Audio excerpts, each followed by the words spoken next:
What's going on, gang? Baltmatrix here, and today we are taking a look at Machine Robo Mixer Robo. This figure was picked up at BigBadToyStore.com. Right out of the box, he is very cool and looks very reminiscent of the original GoBot cement head. It's a very nice looking robot mode that is unfortunately seriously flawed. More on that in a bit. Poseability wise is pretty good. He does come with these really neat Bowie knives. I don't know why he comes with Bowie knives, but he does. Oops, just knocked him over. They fit easily in his hands with no problem. And overall, robot mode is excellent looking. It's too bad that, well, he has trouble standing. The primary issue with this figure is twofold. First off, this drum in the back that forms the cement mixing drum, is metal. It's just a coat of die-cast metal, and his head is metal. Makes him incredibly top-heavy, which is a problem for these heels. These heels are exceptionally loose, and they're ball joints. Fixable, but I shouldn't have to fix a figure that costs $50 and is roughly 3/4 the size of a current deluxe class transformer. See what I mean? Poseability of the figure is quite good. His face poses or moves. His head doesn't move. There's ball joints in the shoulders with some swivels just above that.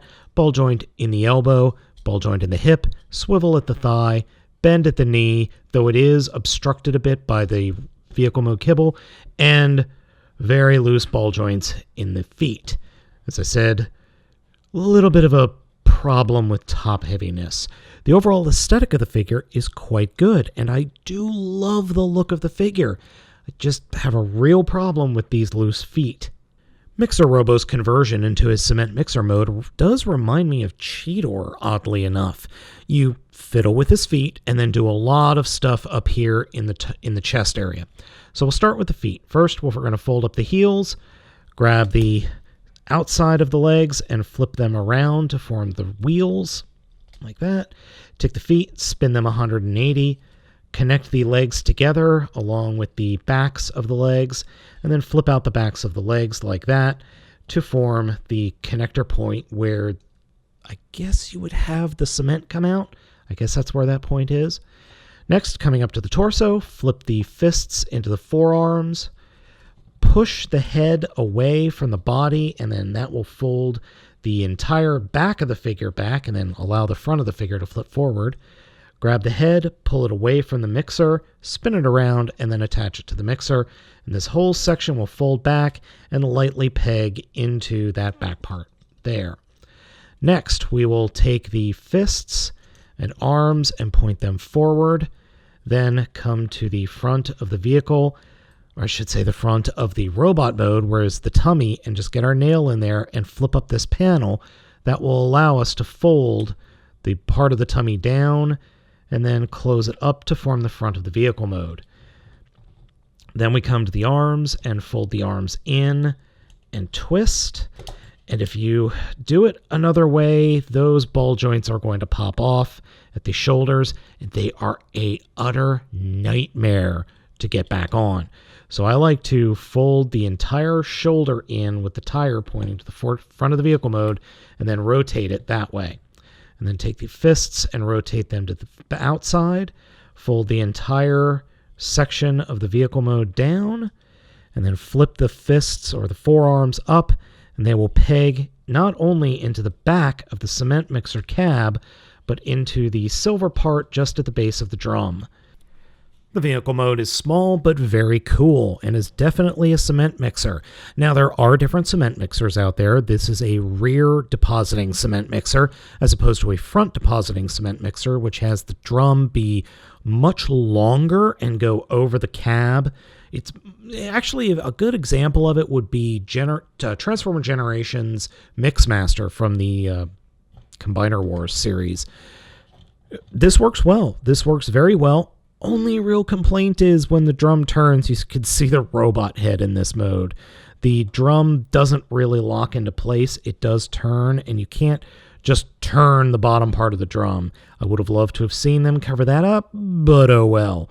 The Bowie knives are usable in this mode as smokestacks, though they have a tendency to just fly off if you push on them wrong, so just be aware of that. Overall, Cement Robo is pretty cool, but a bit flawed. The figure also comes with warning labels on how to transform the shoulders and other components. And as you see, I just popped this ball joint off with very little force, and getting this ball joint back to or connected back, which you can see right there, is a pain. And it's because the actual ball joint is deep compared to the actual ball, and they're a little bit weird as well. As I said, it's a fine figure, but not my favorite. It's not on the lower tier either. I actually think this is a better figure than some of the other ones, but it's definitely, as I said, flawed. And a little bit frustrating, if I'm being completely honest. I don't particularly like some of the design choices they've made with this guy, but I understand where those design choices came from. It also is a little floppy, but again, those are things that I can fix. If you're a big fan of the Machine Robo line and you're definitely getting this new Machine Robo line, then it's worth picking up. But if you're being a little bit choosy with the line, I would put this guy towards the bottom, maybe the middle half towards the bottom. He's definitely not the best of the bunch. So gang, I hope you've enjoyed this video review of Machine Robo or Mixer Robo. As always, I'm Baltmatrix. I ask you to like, comment, and subscribe, and give me a thumbs up if you liked it, give me a thumbs down if you didn't, and I will catch you next time.